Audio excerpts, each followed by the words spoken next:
He took one of the most iconic pictures of the Falklands conflict. Today, a rather different pace of life to that of 40 years ago, Pete Holdgate lives in Devon and spends most of his time tending to his horses on Dartmoor. He was just 30 when he was deployed to the Falklands as the photographer for 3 Commando Brigade, tasked with documenting the conflict. His famous photo, the Yomper, was the result of hours of watching and waiting for a split-second chance. 2 days prior, I was with 4-2 Commando on Mount Harriet, and Mount Harriet had been taken by 4-2 Commando. Simultaneously, 4-5 had taken 2 sisters, and 4-5 next objective was Sapper Hill. So I had to get myself from Mount Harriet to 4-5 Commando on 2 sisters. I joined up with them just as they were leaving, and the first thing we had to negotiate was a minefield. So we were all very carefully walking in each other's footsteps as we go through the minefield, and I came across those 2 assault engineers who'd managed to prod out a few mines. So I took that opportunity of actually stepping out the line, because I'd seen somebody behind me with a flag on his back. It was just hanging limp. I waited until he caught up with me.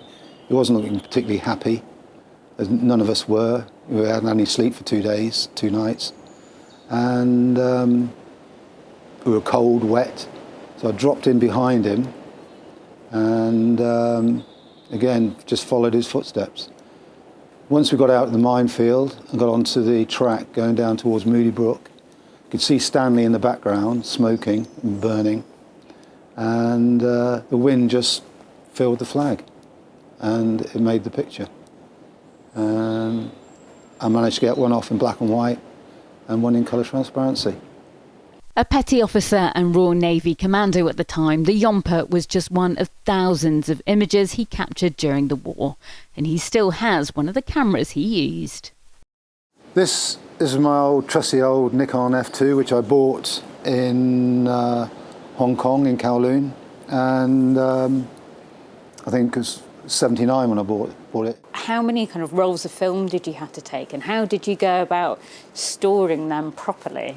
The unexposed film was in my large pack. I just carried loads and loads of film, and don't ask me how many, hundreds of rolls of black and white and colour transparency. Colour transparency wasn't too much of a problem because I could put them back into the plastic tubs that they come in. But with the black and white, once you take them out the foil wrapper, they were prone to damp and wet, and because it was constantly raining, I just treble bagged everything. Everything was in one bag, then in another bag, and in another bag, 3 plastic bags. The Yomper was processed on SS Canberra and took on a life of its own when it was sent back to the UK. But most of the photos Pete took were processed months afterwards, conjuring a mix of memories and stories from the conflict. Here we've got a little boy who was from the Falkland Islands helping to dig. Just explain this one to me. This was the first morning on the islands, and we were busy digging defensive slit trenches. We knew the air raids were coming, and again, this is 40 Commando digging in around San Carlos. This little lad came out and helped us dig slit trenches. He's 9 years old, so we gave him a berry, and he was adopted by one of our older Marines, Noddy Dunn, who told him loads of war stories, and he became a feature every day. And I was lucky enough to be invited back to the Falkland Islands for the 25th anniversary, and I got the Penguin Times, the local paper, to find him, and he now runs the biggest sheep farm on the island.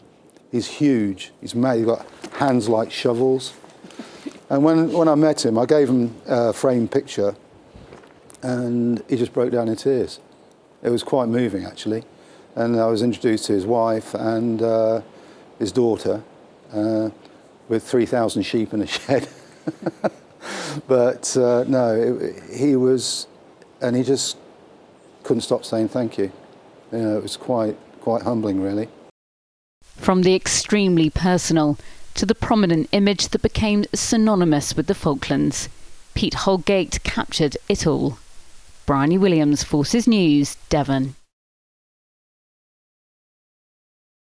If you enjoyed this video, don't forget to like and subscribe to our channel.